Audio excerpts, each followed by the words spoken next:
Set, of course. So, quite on set.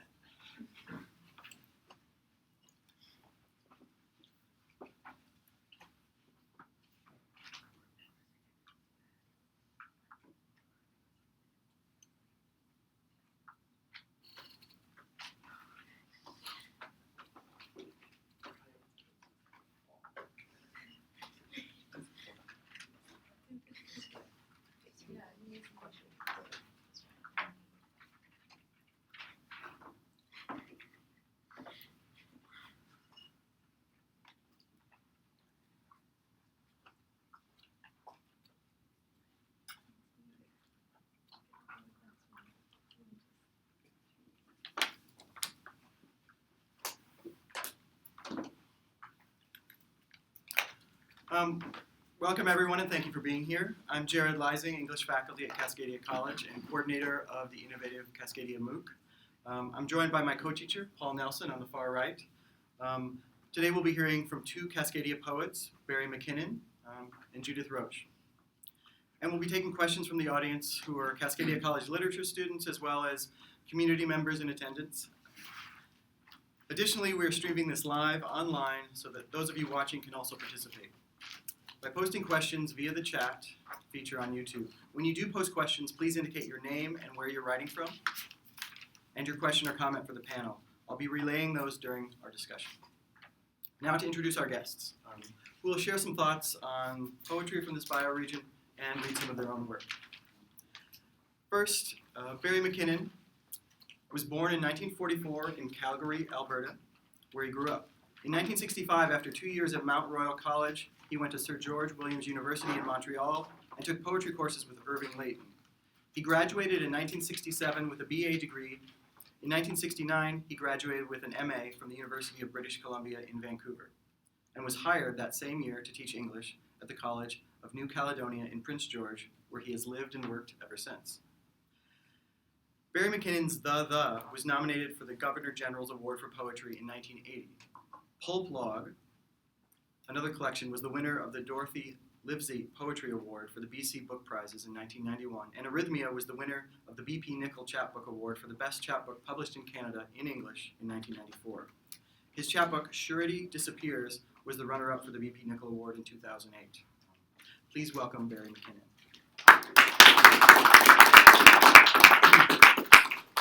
And our other poet is a Seattle poet, Judith Roche, who is a poet and editor, an arts educator, and a translator. She's the author of 3 collections of poetry. 4 now. 4 collections, thank you.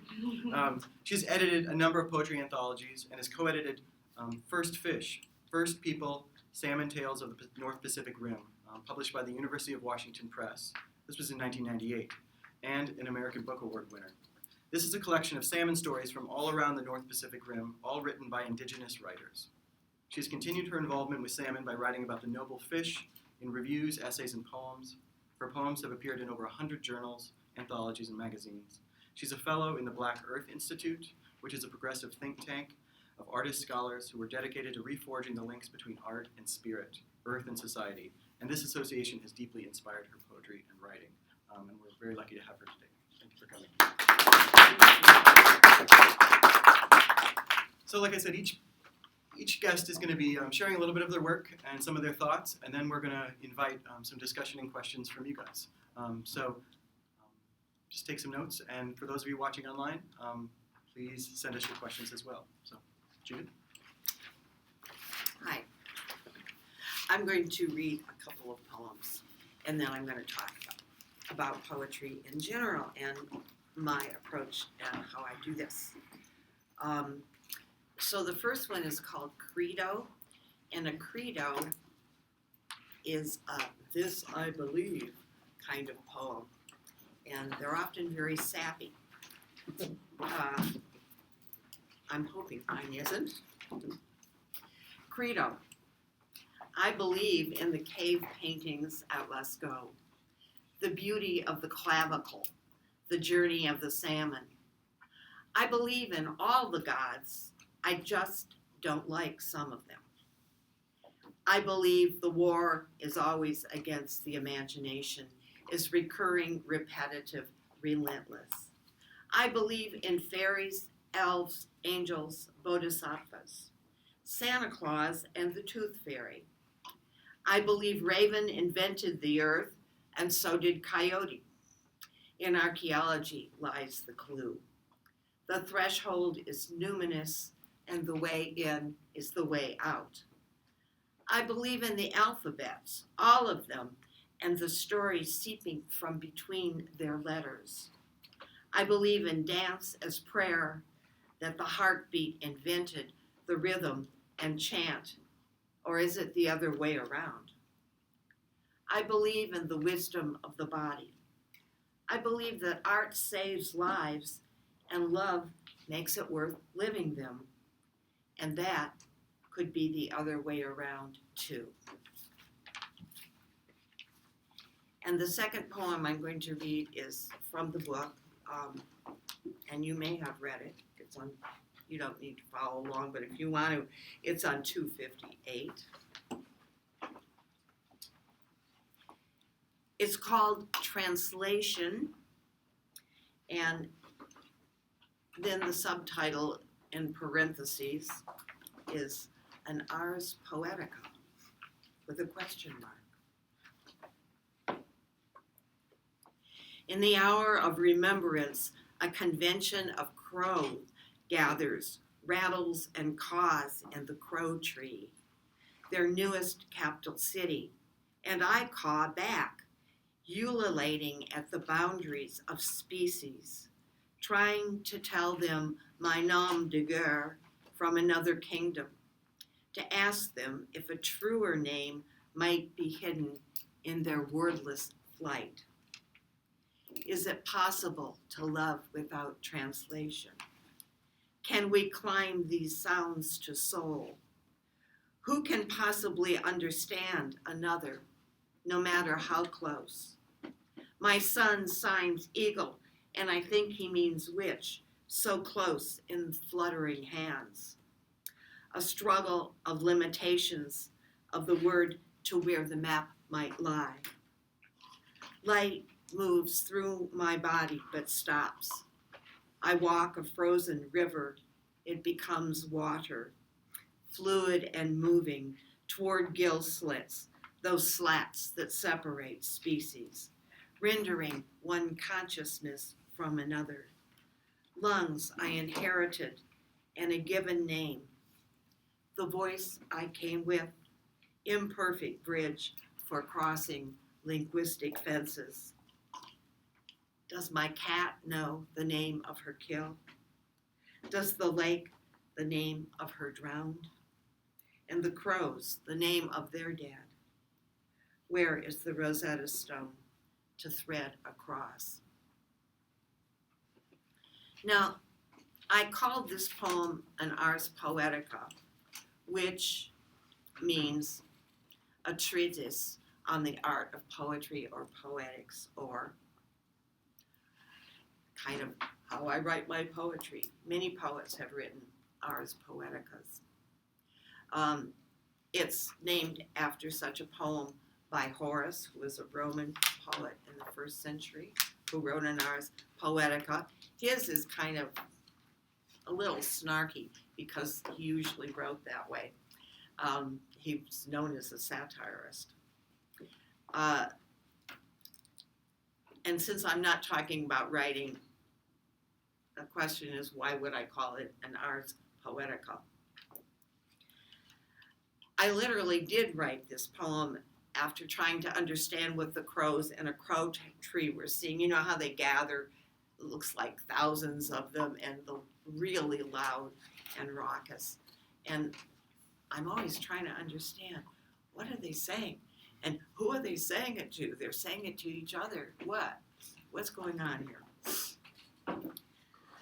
I was sure they were saying something to each other, but of course I couldn't understand it. Not my language.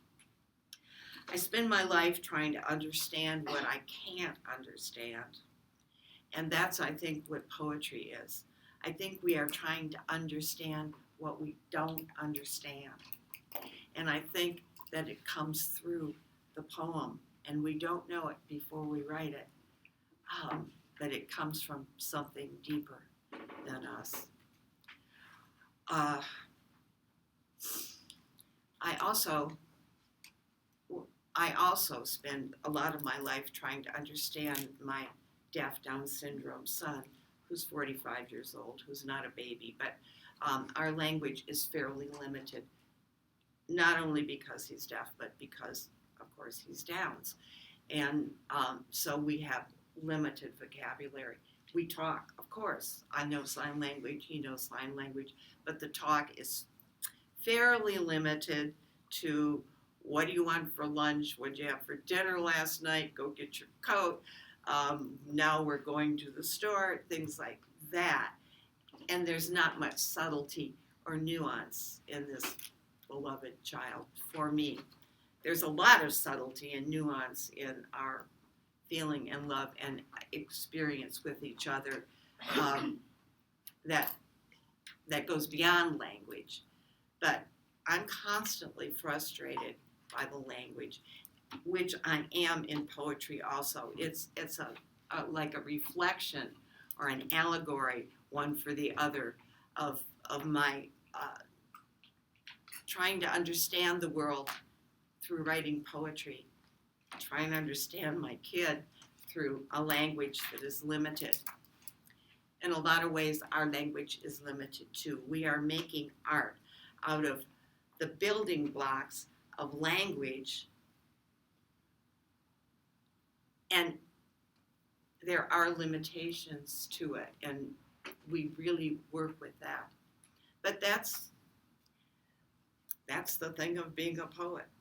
You're working, that's what you're working with. If you're a painter, you're working with the paint. If you're a dancer, you're working with communicating with the body. We're working with the building blocks of language, and there are limitations, but the magic that comes through, that can come through when we get it coming from the deepest part, is why we keep going. Let's see. I think I had some. It's a bridge we leap across, and it's translation. It's an act of translation, jumping across this bridge, like from one language to another. Only in this case, it's from truth of the world, something about the world that we're trying to understand, that we're trying to translate into language. So for me, poetry is an act of translation. And it's not in the 19th century, 18th century, and 19th century, Wordsworth said poetry was deep emotion reflected in tranquility. It's not that, and most of us have rejected that by now. It's not that, it's something that is actually happening in the poem. The truth takes place, the event, it takes place in the poem. It's not something we're reflecting in tranquility. So to make that happen in the poem is the task. And it is, for me, also a spiritual practice. It's finding, many people have called it the holy in everyday life, and finding that in the poem, or getting to that level in the poem. So that's what I'm trying to do in this poem. All right, questions now? Questions, comments?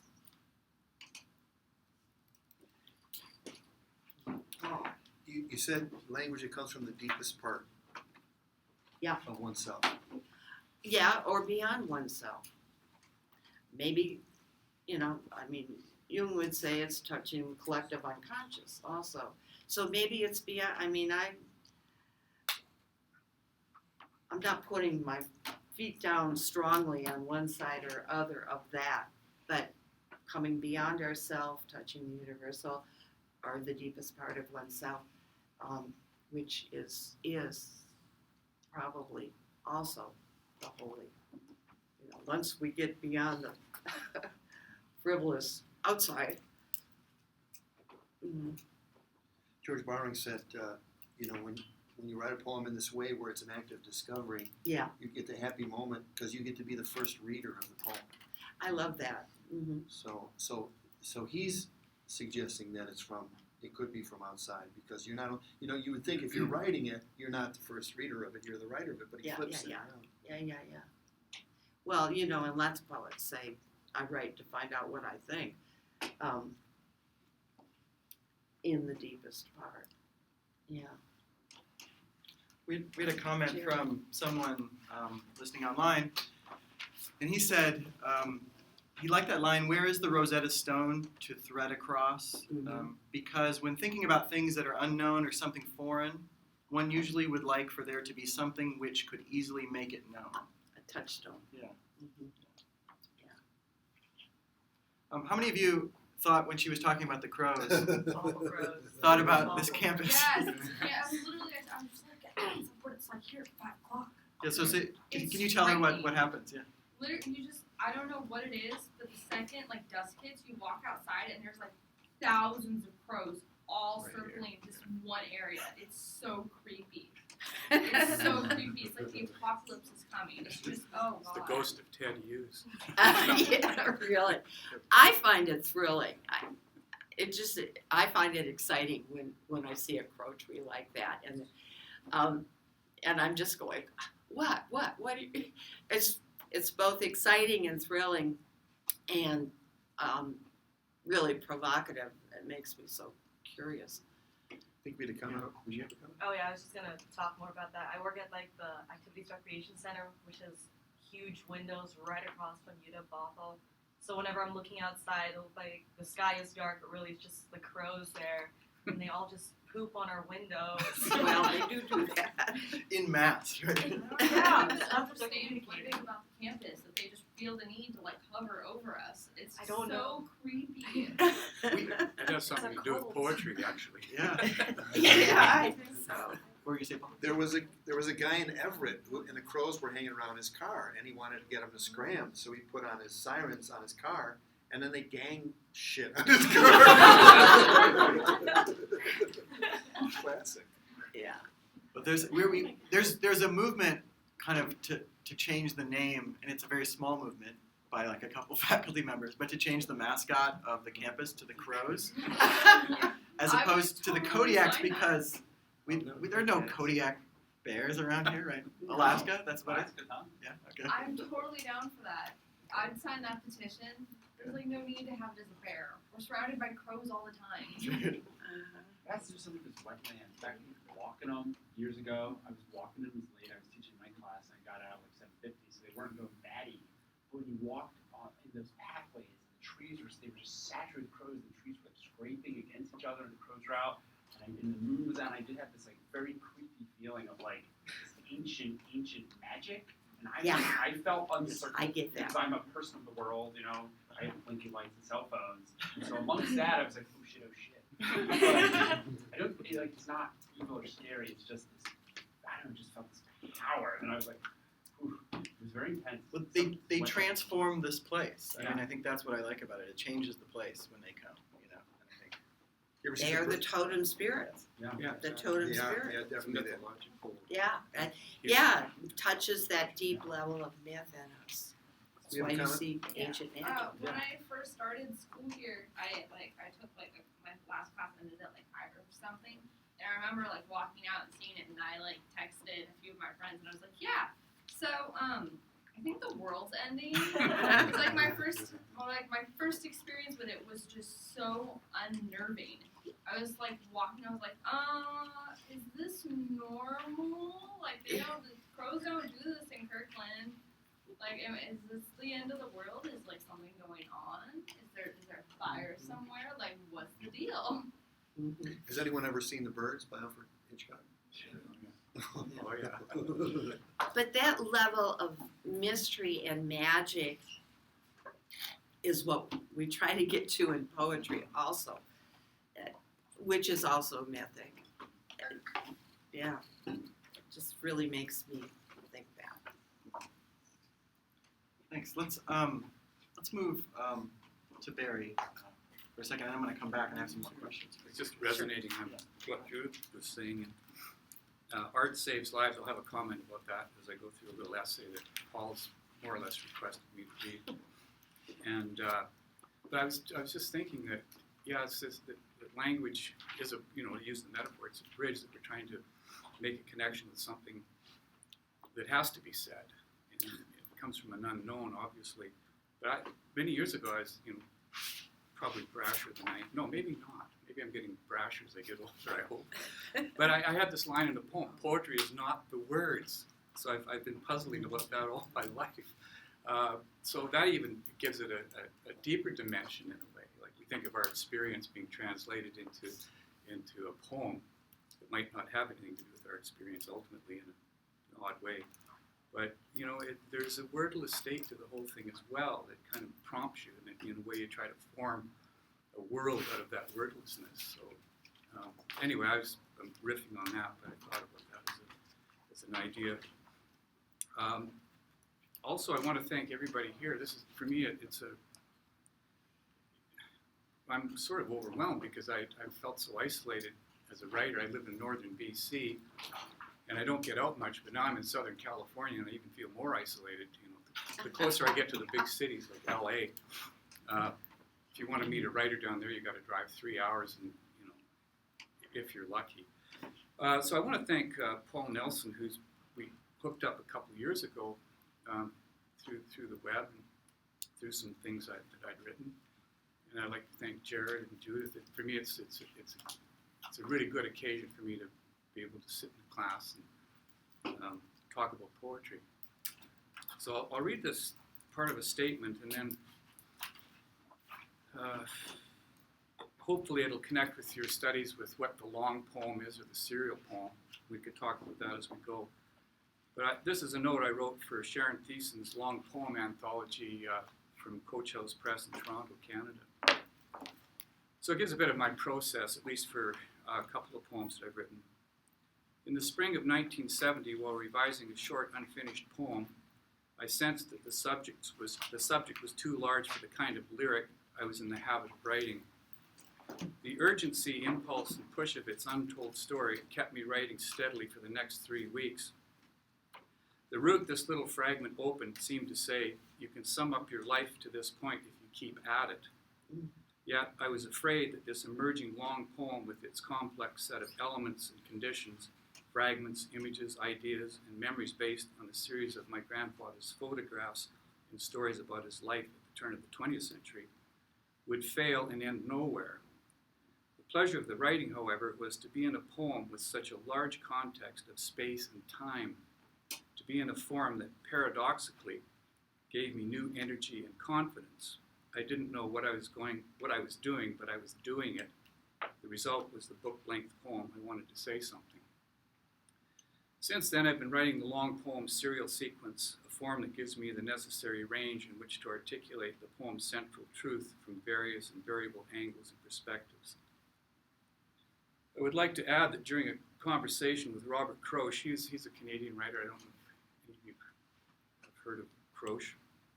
I was talking to him some years ago. He's always been it's been a taciturn experience until the beer kicked in. He liked to drink beer. I asked if it took a long time to write a poem that is also relatively short in length. Does the temporal measure qualify it as a long poem? That's a good question. I can't remember if Bob answered, but I do remember his slight smile at some kind of agreement. My new work, Into the Blind World, runs about 6 or 7 pages for each of the 2 sections. 2 years of reading Dante, thinking, and writing words on Post-it notes got me a total of 13 pages. A long poem. Another poem I wrote called Arrhythmia. I think I've still got it, actually. It's an irregular heartbeat, which is probably necessary for jazz drummers and poets. When I started writing at the age of 16, I wrote fast, filling boxes with quickly scribbled lyrics dashed off with a sense of excitement and risk. I never knew what I was about to say or where the page was to take me. Now I'm 71 and the energy and pleasure of the writing process hasn't really changed, but I wait much longer between poems. I've had to learn patience.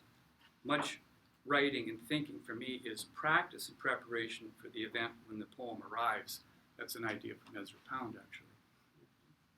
I've also learned to live with another paradox of its activity.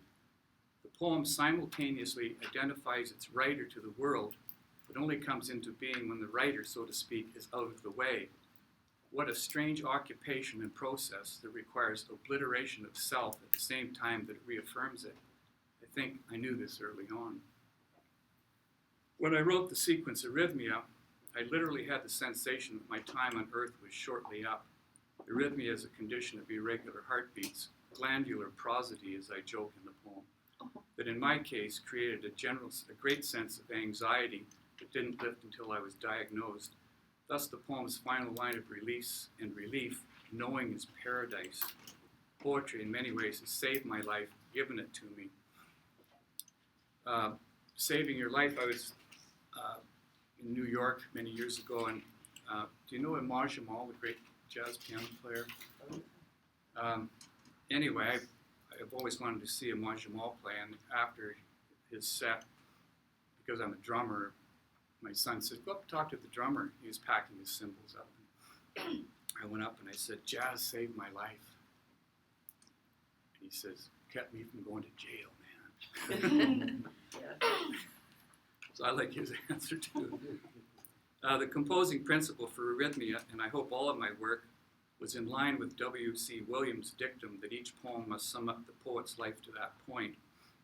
I wrote Arrhythmia daily with the sense that if I had anything more to say, I'd better get at it. If the word, quote, subject is still in the postmodern lexicon, I believe the poet's subject is time, and that language discloses the actualities therein. Emotion is the poem's fact. I've always needed the accumulation of experience and a push from some unexpected angle, a political, social, personal condition, a corporeal, a heart condition, to throw me into the process of the poem. A woman I met once in Hamilton asked me at a reading if I wrote traumatic monologues. I had to agree instantly, yes, and therefore, with her slip on the word dramatic, created a close description of what I do. As D.H. Lawrence writes, we've got to live no matter how many skies have fallen. I believe the poem helps us live because it also contains our affirmation, hope, and joy. So dedicate that to Paul, who's twigged on this line, and we talked about it last night, about when people say, what's this large subject for poetry? And I think it is time, because it's probably the largest condition that we're all sharing, ultimately. You're born and you die, and there's the time that you occupy between those two conditions. And then I thought, odd connection, but emotion, we think, is somehow separate from fact. Well, emotion can be a fact, and I think, again, with Pound's dictum, only emotion endures. So if I'm reading it, if I don't get some sense of that emotion, then I have trouble with it as a poem, and I don't know. I think there are contemporary modern trends that probably think this is old-fashioned language, but I'm an old guy, man. I don't have a lot of time for this stuff anymore. So that's a statement about the long poem. But I think, too, that just a couple more notes and I'll shut up here, but I've just jotted that each long poem I've written has a story to it regarding its content and its composition. So if you have a heart condition and you start writing a poem, there's the condition that prompts the poem. When I wrote about my grandfather who came to the Western Prairies in 1908, I was writing a family historical narrative based on his photos and his stories that he told me as a kid growing up.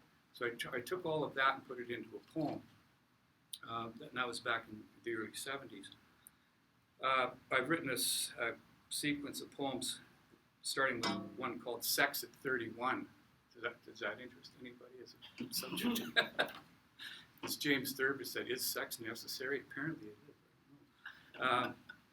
So that became a prompt out of another writer, Brian Fawcett, who I once said, what's the most difficult thing to write about in poetry? He said, sex.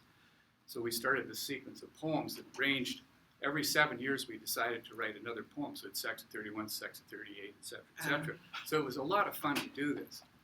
And that series stopped. It did stop. Too bad. Well, what happened is I started writing one and I got preoccupied with something else. I don't know what that says about people. And then by a bunch of flukes, I ended up in Bolivia, which is the poorest country in South America. And here's the story about writing about Bolivia. In Canada, many writers have been given huge grants to travel the world. And I'm sitting in Prince George, envious, jealous. Why am I teaching, 150 students when these guys are writing notes from, hi Bob, I'm in Paris, and blah, blah, blah. I saw you in Tangiers, and blah, blah, blah. They write the stuff in, journal poems, and then they publish it. So I'm thinking, my God. So I go to Bolivia, and I'm thinking, I guess I'm a writer. I should be writing something. So I had a little notebook, hot, can't shit, bus late, soldiers with machine guns, So these details, this is not poetry I'm writing. It's not even a journal. It's crap. So I'm sitting there as a Canadian writer drinking more beer, thinking, Christ, get me out of here. So, in other words, a failed journal. But on the last day in Lima, Peru, we got mugged. My wife and I got thrown into a ditch, and it was covered in blood and mud, and I cracked my wrist. And I thought, this is a traumatic event, right? And so I thought, I've got to deal with this because I'm in the poorest country in South America. And if I just write about a mugging in South America, what's that going to say about people in the world, in a third world country? And so I started to write just to deal with that event without going crazy or prejudicial or turning it into something that it wasn't. So I found my little journal notes, and I thought, when I got stuck on a section, I'd throw in this journal note, can't take a shit, So it acted as a transition into this larger thing that I wanted to say about being in this incredibly complex place. So there's a part of the process I'm trying to describe there. I'm writing, again, out of a joke. A young lady drove me home one night after a poetry reading, and I said, you're my Virgil. Does everybody know Dante a bit? Virgil, who takes Dante through the stages of hell. He's a guide. He's the guide, yeah. And she said, Virgil, what are you talking about? Virgin? No, I'm not. Virgil.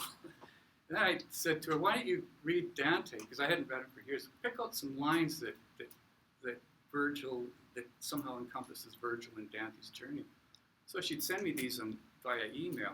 So I started writing these down, and next thing you know, I'm into a poem called Into the Blind World, which is a translation from English, her choices from Dante into my language. So, it's just, and again, post-it notes and her notes, and you're writing a poem. But she was collaborating with me, and I have to give her great credit for being a guide, a literal guide in writing that poem. Anyway, that's probably too long. No, that's good. Thank you. So question, do you guys have, we'll be taking some from people online, but also just that you wrote down ahead of time when you think about them? This is about kind of your writing process. Do you, sit down with a specific thing you're going to write about in mind, or does it just kind of come naturally? Well, I have to get a first line. And then I don't know necessarily where it's going, but I have to get a first line. And, if I'm walking along, or I'm walking a lot, or I'm reading, a lot of my first lines come from reading. And if I haven't directly stolen it from what I'm reading, which I have done, if I have, I generally will make a note, a line. And there's precedent for that. Robert Duncan's poem started with a line from Pender, for one thing. But a part of a line, a phrase. I have to have a first line. And then if I write it, then I've usually got a second line. And then it can go on. And then I think, where is it going to go? And often it goes off in a totally different way. So that's mine. And a lot for me comes from reading. I think sometimes for me it just starts as a rhythmic possibility in a couple of words. Like just thinking now, I wrote a poem called In Arizona, and the reason that I started that poem, I just liked the sound of the word in Arizona.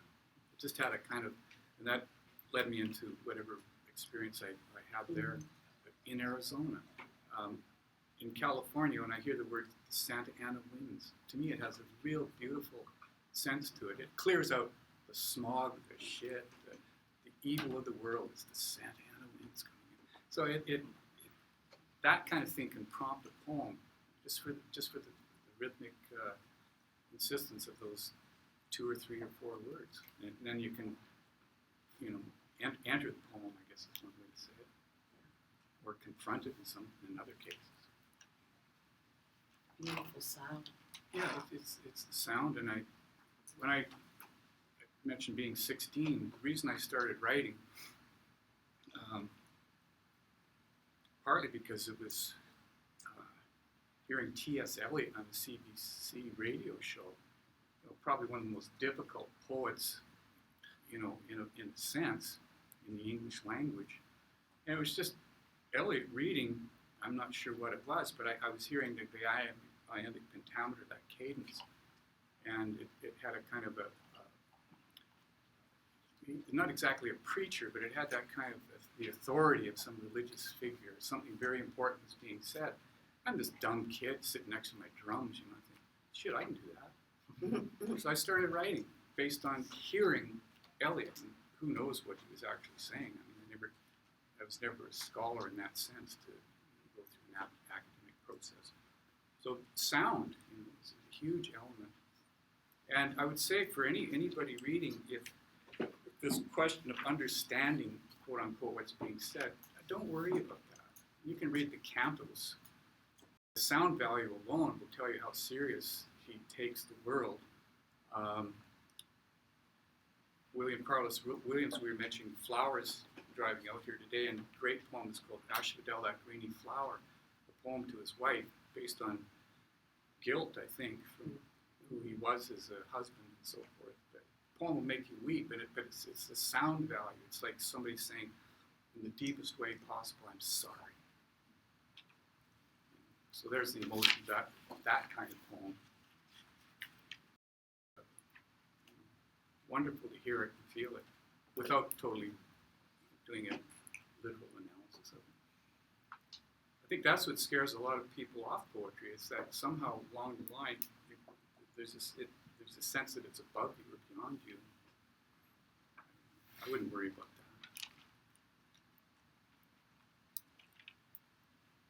that. All yours. I was wondering about your drumming background and how that's helped your writing. Rhythm. Can't dance though. Is anybody drumming here? Hey. Well, again, it just started off as, again, driving with my parents as probably about 12 years old, and just tapping out a rhythm in the back of the car seat, listening to Fats Domino and Little Richard and all those great rock and roll players in the 50s. So that's how I learned basic rhythms. And then I heard jazz for the first time. I was about 16. And the musician, my mother bought me a record by Art Pepper, who's a great alto sax player. And it was in one of those remainder bins, when you buy groceries. They'd say, Mom, buy me it, because I had a picture of a guy playing the saxophone. And usually, with some sort of implication of drug addiction and, an exciting life like Jack Kerouac, because I was reading this stuff. So jazz started to fit into that particular lifestyle. Knocked out, and I thought, I got to be a bebop drummer. But literally what happened was I can play, modestly, but these guys I was hanging out with, this is in Calgary, Alberta in the 60s, they were heroin addicts. And you'd go to a party with these folks, and the first thing they do is go into a bathroom to the medicine cabinet, and they'd take Dexedrine, Tylenol, anything they could get their hands on. So even being very good players, there was that social aspect, and it scared the hell out of me. So I thought, I better stick to poetry, which kind of got me to worse Right. in some ways, because I got a ton of stories about growing up in the 60s. You know. I mostly stuck to beer, so I'm okay, maybe. So, yeah, I mean, it's one of those things. You have to make choices. You know? Which way do I go? And I thought poetry was a portable possibility. You could carry 3 books, my typewriter, and write anywhere. If you carry drums around, you know. I've kept a lot of my old drums, and somebody says, "Why do you keep that cheap hardware? It's lighter than the new stuff." And I'm older, so the lighter the stuff is, the easier it is for me to move it around. What do you play? Rock and roll? Or? Yeah, I mostly do rock. I play drums and guitar and piano. Yeah. It's good to have more than one instrument. Yeah, I started out doing drums though. That was like the first one that I got into. That's still my favorite, just because I don't know. There's something very like visceral about playing the drums. You get such an immediate like force. Well, you know, we're talking about old human forces here. Drumming has to be the oldest beginning point of music, I would think. Well, I mean, obviously singing and, you know, but somebody started hitting the log, man. And then you're on your way to civilization, which is apparently here, you know. There's that essay on poetics in Song Hall, or it's Goatfoot, Note Tongue, I forget the third one. And it's talking about like the primal human joys, and like Goatfoot is like the first person started dancing. Sure. Just the body as like a dance instrument. Yeah. And I forget the other one, and the Note Tongue is when you started enjoying Sure. the sounds in your mouth, Yeah. speaking poetry. I'm sure there was another one for music making. Yeah, it's I all. forget what he coded that one. See, it's all body in a sense, Yeah. isn't it? What you're saying. Yeah. It's, Yeah. Babies so enjoy the sounds in their mouth long before they're forming words. They just ba ba ba. They really enjoy those sounds. Yeah. Yeah. Even my deaf kid did that. Yesterday Tuesday we were writing down. Was it Tuesday when we wrote down words that people love on the board? Mm-hmm. There were some good ones. What were some of the examples? Bubble, precipice, Ragamuffin. ragamuffin. Who says that to you? That was mine. Michael Hedges had a song. He was a guitarist. He had a song that was influenced by Indian music, and he called it Raga Muffin.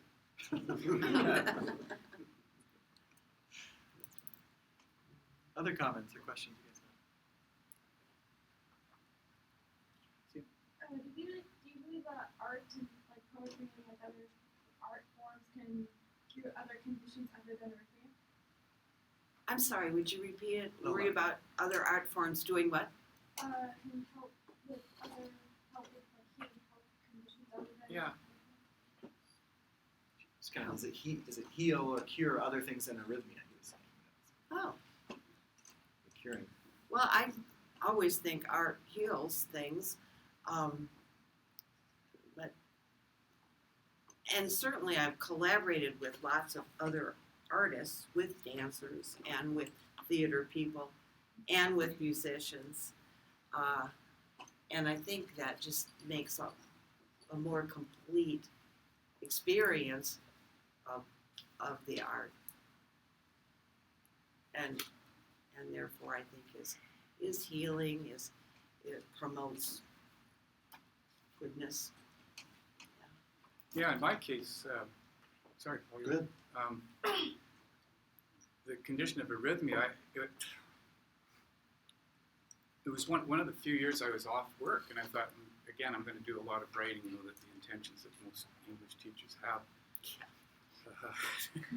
So I'm sitting there, all of a sudden I'm feeling bad, man. I thought it was a depression, and it got so bad I was almost immobilized. So I went to the doctor, and simple for her to figure it out. She just put a stethoscope on my front of my back. She says, "You're not depressed. You've got arrhythmia, which is throwing, your body into a state that's worrying you, obviously." So in Canada, it takes about 3 to 4 months to see a heart doctor. Ooh. So in the meantime, you're thinking, well, if I'm going to die, I better write a few things down. You know, I mean, it's that selfish activity that most poets understand. Get this down. And so I was actually typing and writing.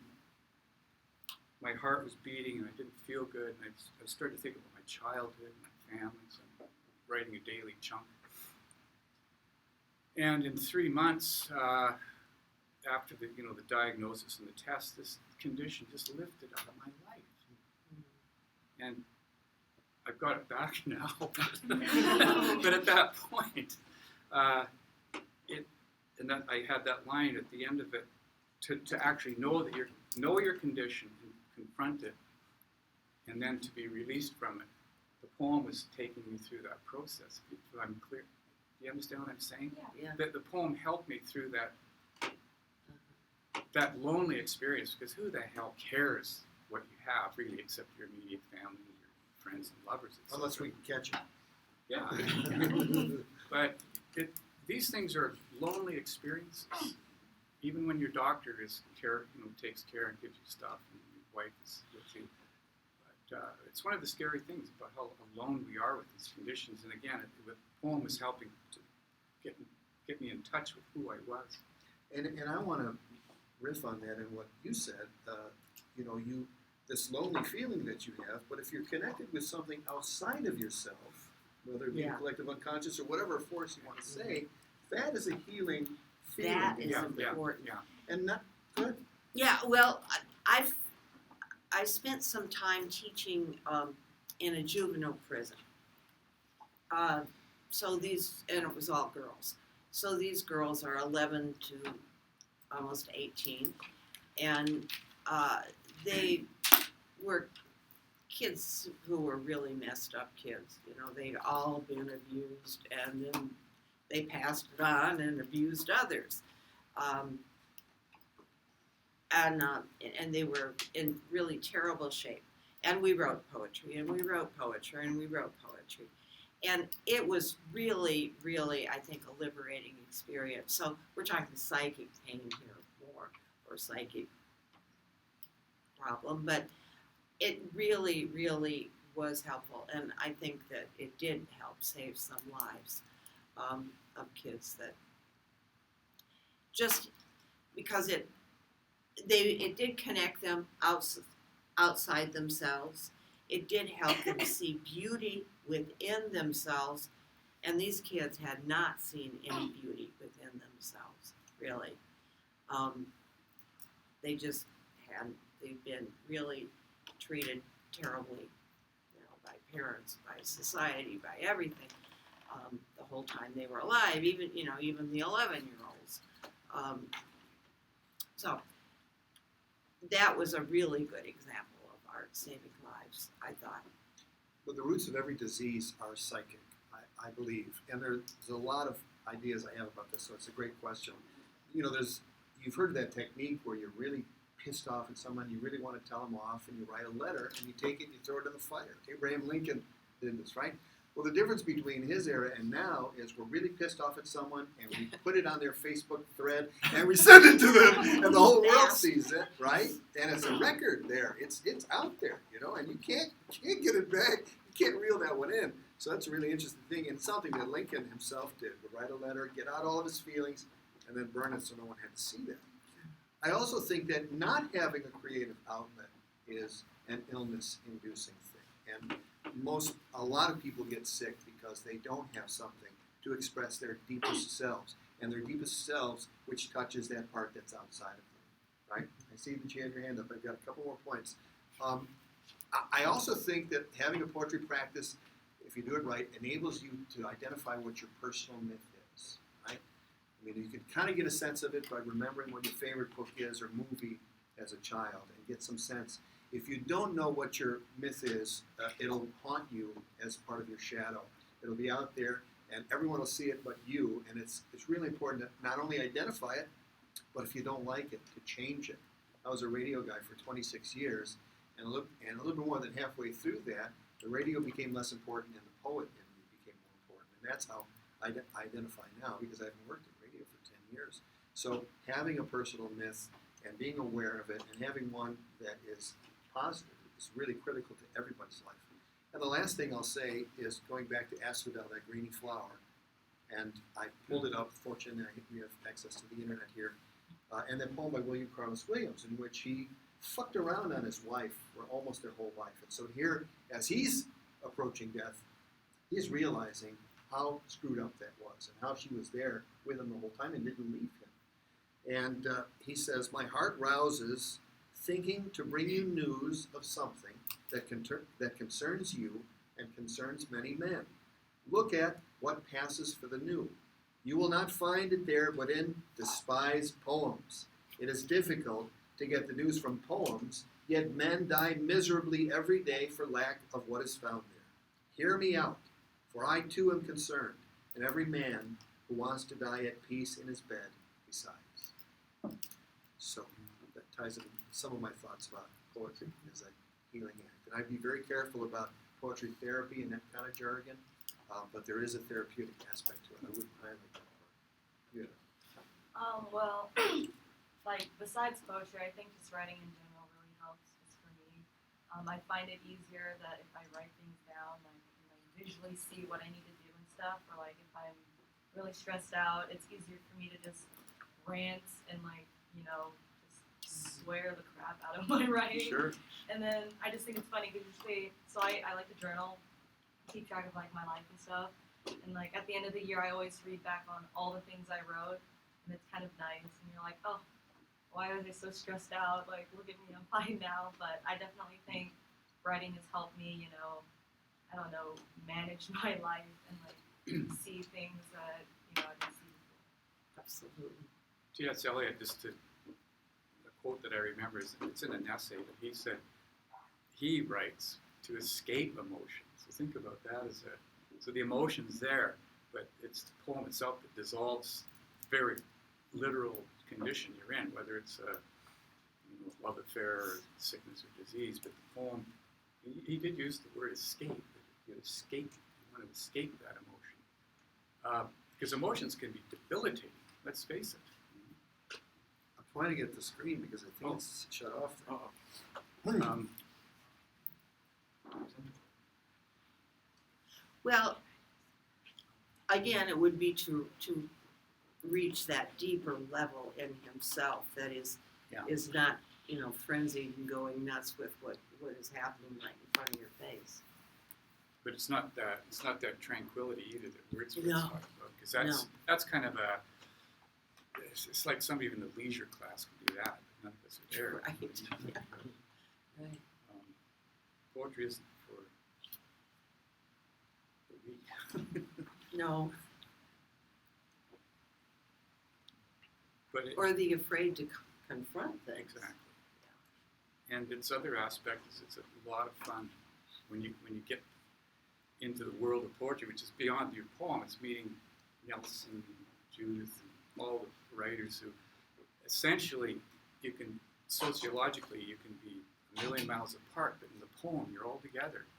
So I'm with hobos half the time, or Williams, he'd go visit Wallace Stevens, who is the head of the insurance company. The range of it is incredible. But if you're writing legitimate poetry that comes out of this huge thousands of years of tradition, then you're all connected. But so much of Stevens' poetry came from his pain. He was a doctor as well as a poet. Came from his everyday contact with his patients and his old people and Williams. Williams. And he was a good short story writer as well. Absolutely. The Doctor Strange. Stevens was Williams would go to visit Stevens, at least from my reading. I remember one anecdote, and this often happens with writers.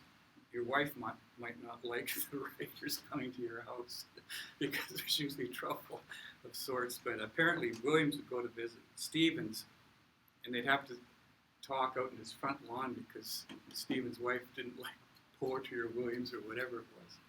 So they had kind of a secretive connection, and very different in terms of the writing. Oh, yeah, I was gonna, Paul, you mentioned kind of like a personal myth that we all have. And I like, for me, I know when I write poetry or music, that's very much like my way of kind of like getting in touch with or confronting my own personal myth. And I think that that's something that we're kind of getting away from, just as a culture. We're like, we don't want to kind of look at ourselves intelligently, and I'm just wondering kind of your thoughts on like how art and poetry can kind of help you look at yourself and your personal myth. I think what you're alluding to is the practice in a lot of colleges and universities of trigger warnings, of making safe spaces and that. But we only grow as human beings when we encounter dangerous things. And I don't mean people with machine guns. I mean things about ourselves that threaten our sense of self. And we have to have that. We have to have that experience. And so, I journal every day too. I write 1,000 words in the morning. If anyone hasn't done The Artist's Way by Julia Cameron, I highly recommend it. It's a life-changing thing. A 12-week self-taught course. And it gets you to do your morning pages, at least 3. And it doesn't have to be about anything. It doesn't have to be worth anything. Allen Ginsberg said you can write anything you want as long as you don't show anybody. I mean, that's the big thing. What are people going to think? So if you don't think about what people are going to think, you can develop that kind of voice that you hear when you're journaling. And like you, I read it, but I read last year's journal entry for this day, which is interesting because now because a leap year, it's 2 days. The date is 2 days off. So it's an interesting kind of thing. So yeah, I firmly believe that when I read work that has, and I'm talking about poetry, that has a personal myth component, I'm getting some glimpse of the poet's personal myth. I'm getting to a very deep level in that person's work. And I wrote an essay about this, how consciousness manifests, and it was from a teacher that I had. And consciousness, at its most superficial, is in behavior and physiology. If you look at someone and they're like this, what are they saying? They're saying, I'm not impressed, or I'm bored, or something like that, or I'm resistant to what you're talking about. So behavior and physiology is one way how consciousness manifests. Then you get deeper into that, and you get into thoughts and emotions, and then you get deeper, and each level supports the upper levels. You start getting into belief systems. And this is what we have with all the political debate. No, you got to feel the burn. No, Hillary Clinton can be elected. No, I'm voting for Donald Trump.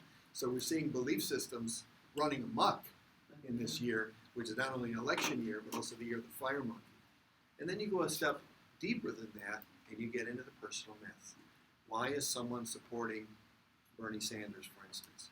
Well, maybe there's someone who's so poor, they've only got $30 to make it for 2 weeks, and they're living on beans and walnuts that they got at Costco a month ago, and so they want to see a change, and that's part of their personal myth. So when you get into that level Or of maybe they have plenty of money, but they believe in the things that Bernie stands for. They could be a left egalitarian and a New Deal Democrat and have seen things going to hell in this country since about 1976, 1980. Yes, I think so too. That could be one other thing. But you get glimpses of people's personal myth through different things like this. But going to that level is very important. And the earlier you can think about it, what did it say at the Temple of Delphi? Know thyself. So getting a sense of what your personal myth is always going to be helpful. And I'll take that one step further. When we get to the stance where we realize that everything that happens to us is something about us that we need to know. What can I learn from this? Not why did that person do that to me? We could go there, but we could go through a million things because we never get in that person's head. But if we say to ourselves, what is it about me, that attracted this situation? We can always win from it because we get a little sense of what it is about our personal myth. And I really believe in that. And that's why I believe in poetry as a wisdom teacher. So I want to suggest that we take a little 5-minute break and let people know on this, and then come back and take a look at Habitations and do a little reading and discussion of the long poem by Sam Hamill. So get some coffee, some tea, some refreshments, and then come on back. I'll let people know we're taking a 5-minute break.